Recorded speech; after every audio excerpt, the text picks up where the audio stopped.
Chapter 7. Wallace brings news. A puppy, dear sister-in-law. A gift for your sister, smiled Prince Wallace. Its name is Bo. Queen summoned her manservant, who came quickly by her side. She whispered in his ear. He stoically glimpsed at the dog. We'll take the dog to the kitchen and feed it, said the manservant. I thought the Princess Sarah and Angelica might enjoy him. Slowly closing her eyes, the Queen nodded. I'm sure she would like that, but if you'll excuse me, I must retire, so that you and my husband can chat. General Rabtak gestured. He and his 3 men left the corridor. Wallace and Dobromel went through the door into the throne room. So, brother, what is the sum of this disheartening news you traveled so far to bring? Said the king flatly. Wallace exhaled. Alex, have you heard the peoples of the village and what they're saying about Zeely? I've heard the outrageous rumors, unsubstantiated rumors, said Alexander. We must invest some credence into these rumors. His behavior has become a reflection on you. How? Alexander asked. Before each act of cruelty, Zeely or his sycophants acting on his behalf read a proclamation stating that you, King Dobromil, ordered the actions against the citizens of the Aurora Kingdoms. Surely you recognize the gravity of what you are accusing our brother? Asked Alexander. Sadly I do, brother, but I have more than words. I have scoured the countryside and I have seen the results of his treachery and deceit.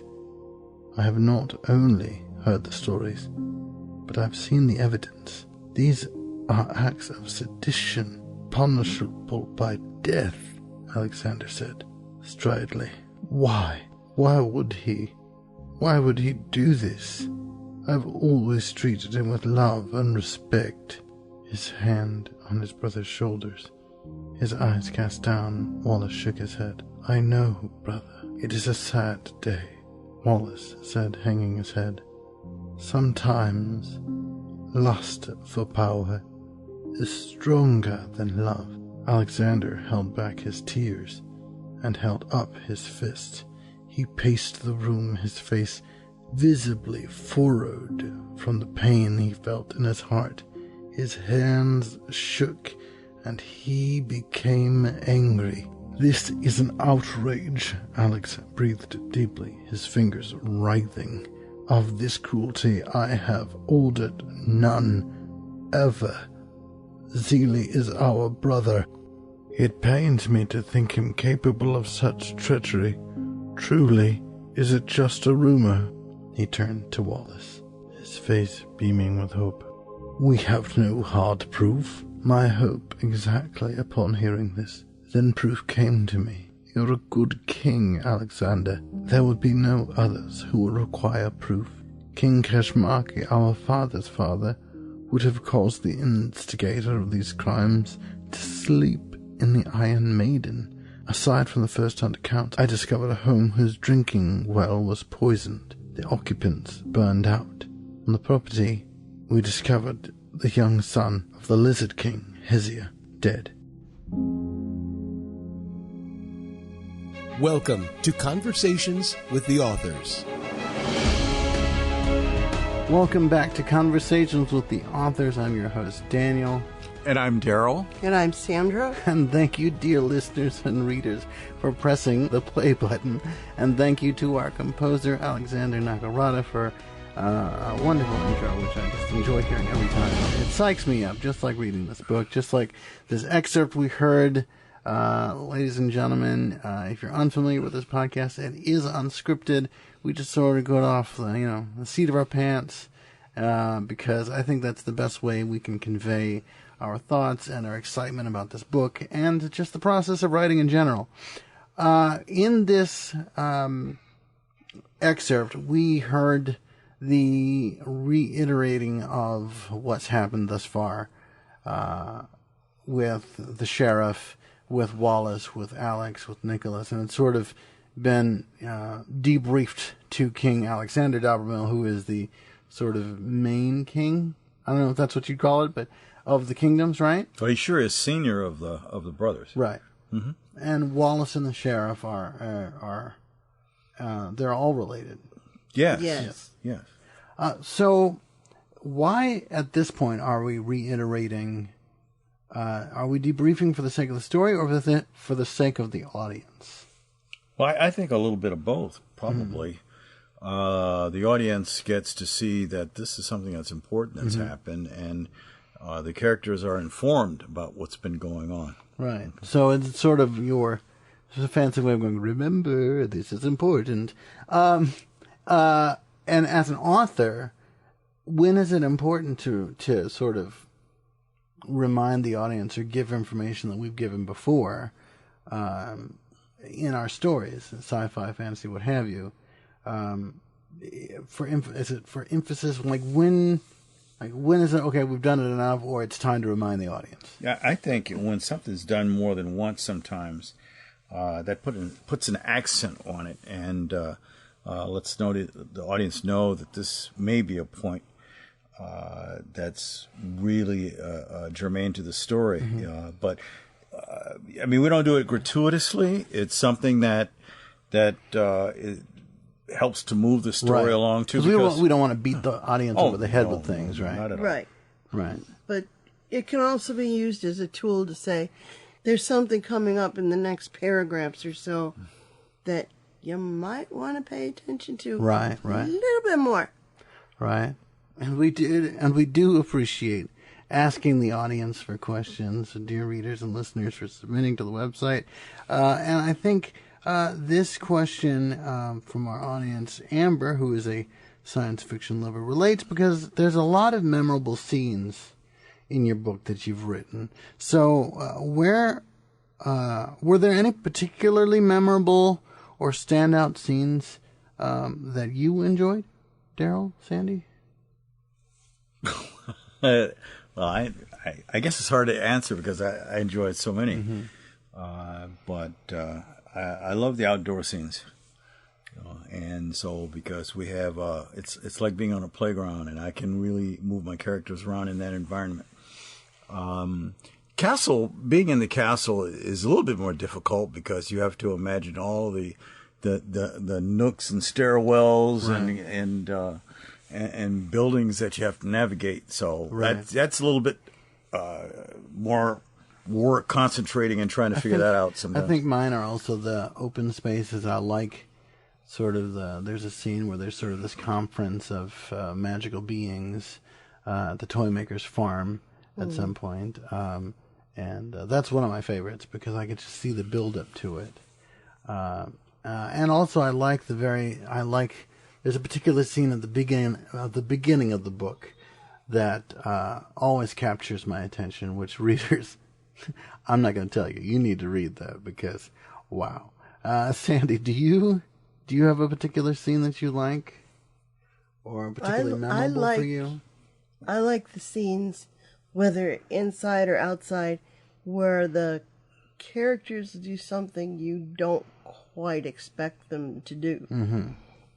To transform into something, to yes, yeah, I think I know what you're talking about. Yeah, to float around, to go through things, and so how much research do you do before writing a book? And this question comes from Daniel Perez, if you would.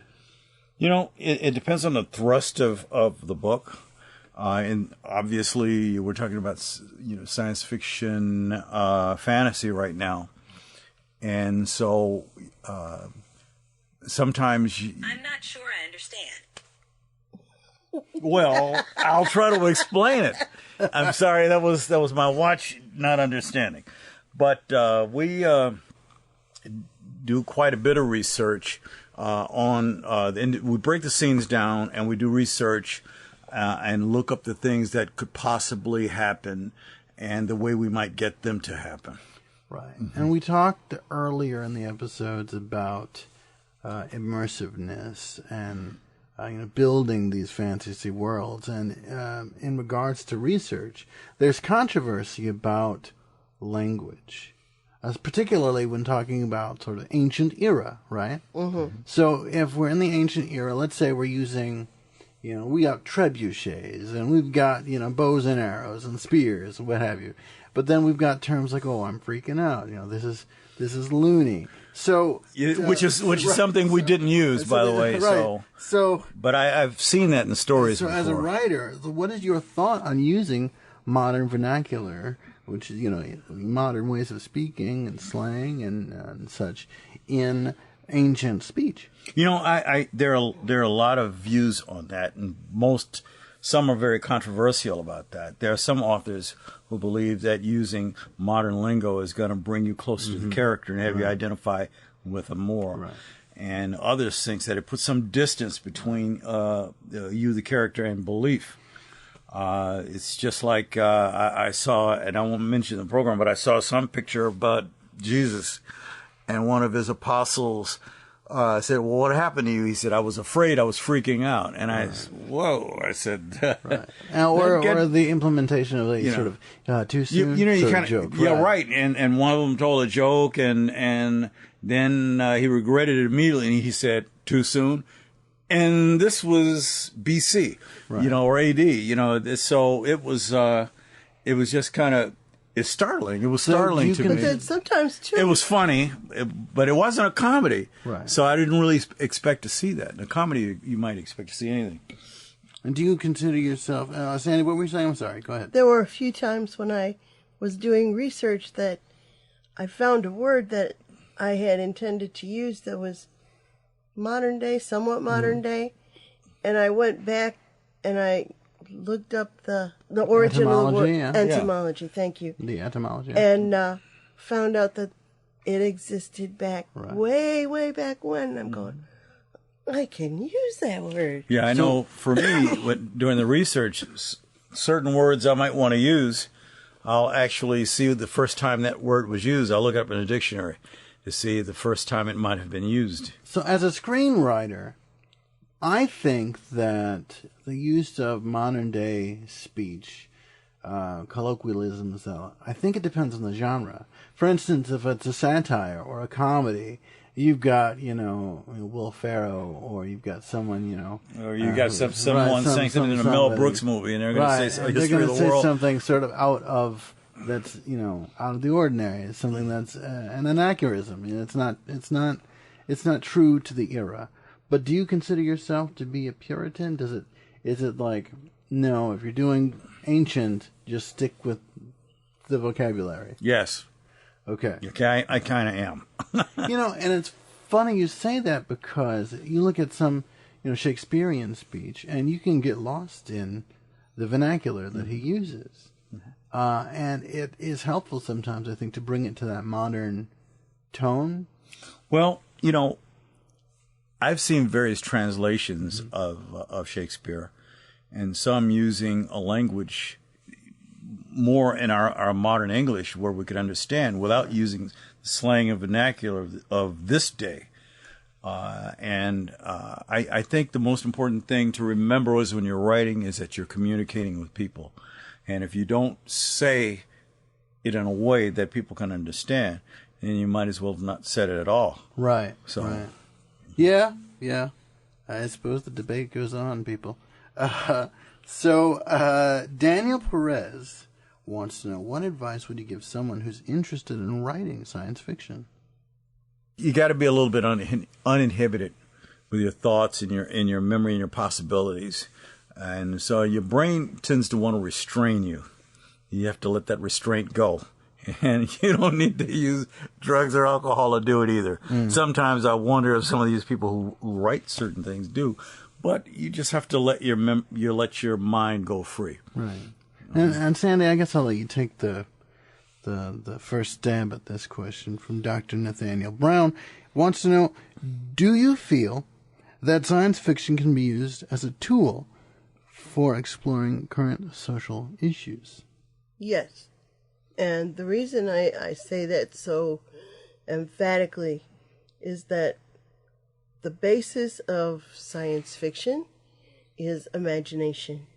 And once you have imagination applied to physics and other things that you know actually occur, then you have the opportunity to say, well, what if it would do this? And then you make it do it.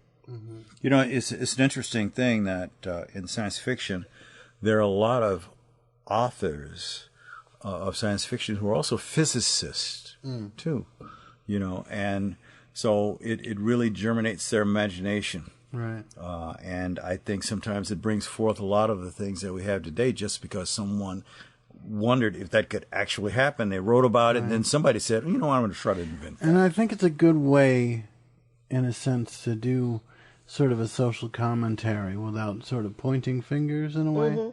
You know, it's like, hey, let's, for instance... But, you know, and it just made me think, H.G. Wells was the father of science fiction. And he wrote a book back in the early part of the 20th century, and it was called "The World Cut." It was "The World Cut Free." I might have that title wrong, but it was several years before World War One, and he wrote about somebody inventing a bomb that could destroy the world. Right. World Cut Free. I don't quote me on that, but it's H.G. Wells, and it really was an idea that was not even possible then, and that was the atomic bomb. Right. You know, and so this was decades and decades before we even had the idea of using nuclear fission in war. He came up with that idea. You know, it's funny. I was just thinking... The World Set Free, I think that was it. Okay, World Set Free. H.G. Wells, ladies and gentlemen. H.G. Wells. Yeah. And I was thinking with this whole hubbub with ChatGPT and ChatGPT 3, I think about the movie 2001, Odyssey 2001, I think is the title. 2001. You know, so the point being, there's an AI in the movie who sort of goes crazy and he's sort of, I'm sorry, Dave, I can't do that, right? Yes. I'm like, that was hell like, 2000. It's killing folks, right? And we worry about that with current ChatGPT. You know, we've seen the Terminator and the Matrix, and we've seen that's happening in sci-fi. And I think it allows us to sort of take an existential look at ourselves. And like, you know, sort of checks and balances for a second and see what are we doing and where could this possibly go if we don't focus on it. So I think in terms of social issues, I think it's a good tool for examination. And then your grandmother used to say words have power. And if you put it out there, it might happen. So you only put out what you want to have happen. And of course, we have another question by one of our readers, Ernie, who wants to know, should we expect a sequel for the book? Well, you can expect that sequel, and we are working on that now. Oh, good. So that's going to happen. We're actually working on more than one of them. Yeah. It's just one is in outline form. So and one is almost ready to go. Yeah, we've only got 10 more scenes to write. So as you all are reading and listening to this podcast, I'm also reading the book, and I can tell you that it's worthy of a sequel. I'm thoroughly enjoying it. I mean, each page, each chapter has something new, and it's so descriptive and so imaginative and so creative. And I'm not saying this because you're my parents. I mean, it's great that you're my parents, but you know, I would not lie to you. I honestly and truly feel like this is an amazing book. So a sequel, I'm definitely looking forward to reading, and any peripheral stories that come out. And if you're interested in reading the book, you can visit us at troopbooks.com. It'll take you to our author page at Ewing's Publishing House, and you can purchase a copy of the hardcover and the softcover. If you want to follow us on Facebook or Instagram or TikTok, please do at Troop Books. For all of those social media platforms, Troop Books is the name you want. If you have any questions or comments, please continue to submit your questions the About Us page. You can submit there, and hopefully I will hear and listen and discuss with all of you next time on Conversations with the Authors.